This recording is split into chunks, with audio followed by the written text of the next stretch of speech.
उठकर स्त्री लोग कब्र की ओर गए और कब्र की ओर जाने के बाद उन्होंने देखा जो पत्थर, बड़ा पत्थर कई लोग लगते थे, उसको ढकेल कर वो गुफा का मुंह बंद करने के लिए वो पत्थर हटाया गया है। जब अंदर जाकर देखते हैं कि प्रभु यीशु का शरीर वहां पर, देह नहीं है, तब स्वर्गदूत वहां पर थे, नरकदूत नहीं। स्वर्गदूत बोले स्वर्गदूत आगे पढ़े तो पता चलेगा। वही 28 का 6 हुआ कि वह यहाँ में पढ़ रहा, वह यहाँ नहीं, मतलब यीशु मसीह, परंतु अपने वचन के अनुसार जी उठा है। अपने वचन के अनुसार मतलब वो कौन सा वचन? वह 32 अध्याय 16 का 21, 17 का 22, 23, 20 का 19। समझ गए? तो उन्होंने बोला था कि नहीं, इधर देखो कि तीसरे दिन मुझे जिलाया दिया जाए, मैं उठाएगा। पवित्र शास्त्री इन लोगों के द्वारा, याजकों के द्वारा, पुराणों के द्वारा मेरे को पकड़ा दिया जाएगा, अन्य लोगों के द्वारा मुझे सर पर चढ़ा, उस पर चढ़ा जाएगा, उड़ के मार दी जाएगी। समझ में आ रहे? अन्य जाति, कई लोग यहूदी लोगों ने तो पूरा प्लान किया था, लेकिन रोमी लोग अन्य जाति, समझ में आया? रोमी लोग अन्य जाति, उन्होंने राजा ने आदेश को, राजा के अन्य जाति आदेश देकर फिर बाद में वहां पर कोड़ की मार दी। उसमें समाधान नहीं। ये यहूदी लोग बोलते सर पर चढ़ाओ, तो सर पर चढ़ाओ, ये हमारा परमेश्वर नहीं, ये हमारा मसीहा नहीं, खुद को मसीहा मान रहा है। क्योंकि पुराने करण में लिखा गया जाता था यदि कोई खुद को मसीहा माने तो उससे मार दिया जाए। हमारा एक ही परमेश्वर है। समझ में आ रहा है? विश्वास करता हूँ कोई हमारा नहीं, ये मसीहा नहीं है। इसलिए रोमी सिपाही ने कोड़े की मार देखकर और सली पर लटका कर किले मार कर और वहां पर कार्य में आया। अन्य जाति ने इसके सर पर चढ़ाया, अन्य जाति ने सर पर चढ़ाया। लेकिन बोला हुआ वचन पूरा, यहाँ पर 7 वचन, सॉरी मैं पढ़ रहा हूँ 6 का और भी 28 का 6 का जो आधा है यहाँ पर देखिए। आओ वह स्थान देखो जहाँ प्रभु पड़ा था। स्वर्गदूत बोल गए, ऊपर का वचन बराबर। वीडियो देखने वाले समझे, जानिए जो पॉइंट बताया जा रहा है कि स्वर्गदूत बोले थे वो स्थान देखो जहां पर पड़ा था, मतलब रखा गया था। लेकिन जब आप 7 पढ़ते, और शीघ्र जाकर उसके चेलों से कहो कि वह मृतकों में से जी उठा है और वह तुमसे पहले गलील को जाता है, वहां उसका दर्शन पाओगे। तुमसे पहले कहाँ जाता है? गलील में। अभी प्रभु यीशु मसीह पुनरुत्थान हुए तो उनको किसी नाव की जरूरत नहीं, उनको कोई गधे की जरूरत नहीं, एक हवा के समान पहले भी। लेकिन अभी पुनरुत्थान होने के बाद तुरंत वो गलील में, समझो कि आप यहाँ पर है तो आपको 50 किलोमीटर जाना है, तो लगभग कम से कम पकड़ो, अलग अलग साधन का अलग अलग समय है, तो 1 घंटा लगेगा। लेकिन प्रभु यीशु मसीह को उतनी जरूरत नहीं है, और तुरंत उधर जाएंगे। वो परमेश्वर है। इसलिए मनुष्य के द्वारा मनुष्य को पुत्र इसलिए बोला जाता था कि वो रोते थे, खाते थे, पीते थे, बैठते थे, प्रार्थना करते थे। स्वयं वो परमेश्वर भी थे जो मरे लोगों को जिलाया गया, पुनरुत्थान किया गया, कोड़ों को चंगा किया गया, अंधों को रोशनी दिया गया, बहरों को सुना दिया जा, स्त्रियों को जो शारीरिक जो खुद की तकलीफ होती है, तकलीफ होता है, वो बीमारी नहीं रहती, लेकिन ज्यादा बुरे कार्य होने के बाद वो बीमारी हो जाती है। तो उसको क्षमा करने के, स्पर्श करने के द्वारा 5 रोटी 2 मछली के द्वारा 5000 से भी ज्यादा पुरुष वहां पर भीड़ थी। मेरे ख्याल से लगभग 15-20 हजार पब्लिक थी, क्योंकि स्त्री और बच्चे लोगों उनको खिलाया गया। और एक जगह पर, बहुत जगह पर ये सारी बातें की वो परमेश्वर ही कर सकता है, वो इंसान नहीं कर सकता।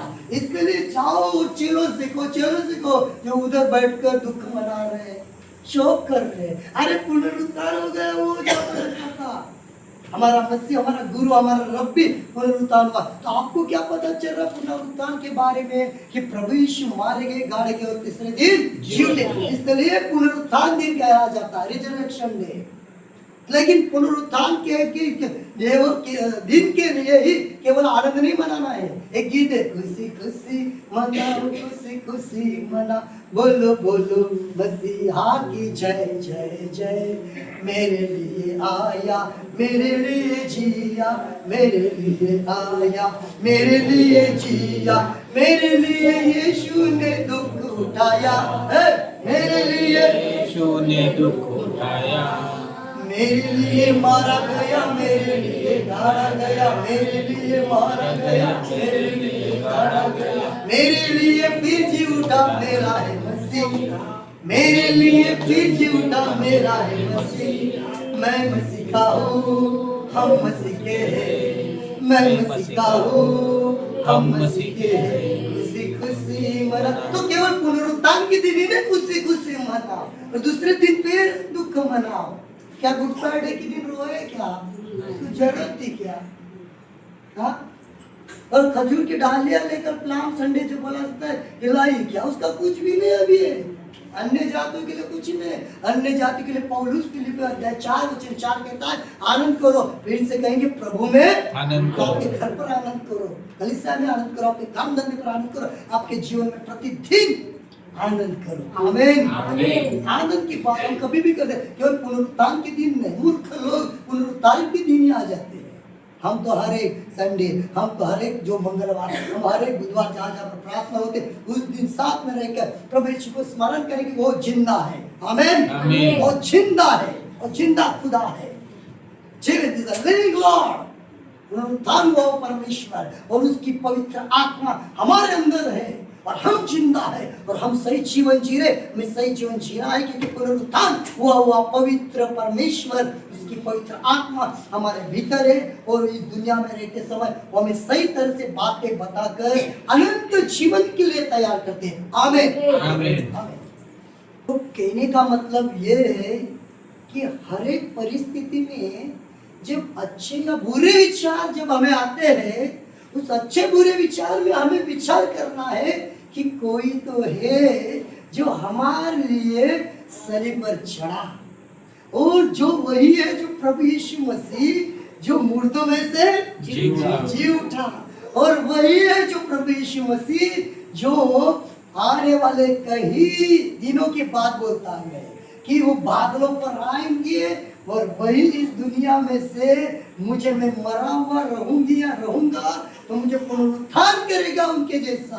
क्योंकि वचन में लिखा है पौलुस के ग्रंथ में कि जो पुनरुत्थान हुआ है और जो उस पर विश्वास करते हैं वो भी पुनरुत्थान किए जाएंगे, उठाए दिए जाएंगे और उन्हें महिमामय शरीर दिया जाएगा और वहां पर अनंत जीवन के लिए उन्हें स्वर्ग में लेकर चले जाएंगे। इसलिए ये विश्वास रखकर हमें प्रतिदिन आगे बढ़ना है और बढ़ना है। हर एक परिस्थिति में प्रभु यीशु की हमें राह देखनी है, उसकी महिमा के लिए, उसके आदर के लिए इस पृथ्वी पर जीना है। पति पत्नियों, बच्चे, माँ बाप, सेवकों, दासों, जो भी कोई अधिकारी है, वीडियो देखने वाले, आपके पास कितना पैसा, कितना बंगला है, ये सब मायने रखते हैं शारीरिक तौर से, लेकिन हमारा विश्वास पुनरुत्थान में प्रभु पर रखकर हमारा भी पुनरुत्थान, हम मरे भी और या जिंदा भी है तो हम वहाँ पर अनंत जीवन के लिए महिमामय शरीर के साथ एदेन बाग में आदम और हवा जैसे थे, महिमामय शरीर था उनका, ठीक है। और जब प्रभु यीशु मसीह जब जिलाए गए तो वो स्त्री लोग कई जगह पर दिया गया है कि उसको स्पर्श करने के लिए वार्ता है कि नहीं, तो बोले कि मुझे तो स्पर्श नहीं कर सकते क्योंकि अभी महिमामय इस सारे कार्य के लिए हमें भी परमेश्वर प्रतिदिन पवित्र आत्मा के प्रेरणा से परमेश्वर के वचन के द्वारा हमेशा तैयार करता रहे। हालेलुया। प्रभु के नाम की स्तुति हो, प्रभु के नाम को महिमा मिले।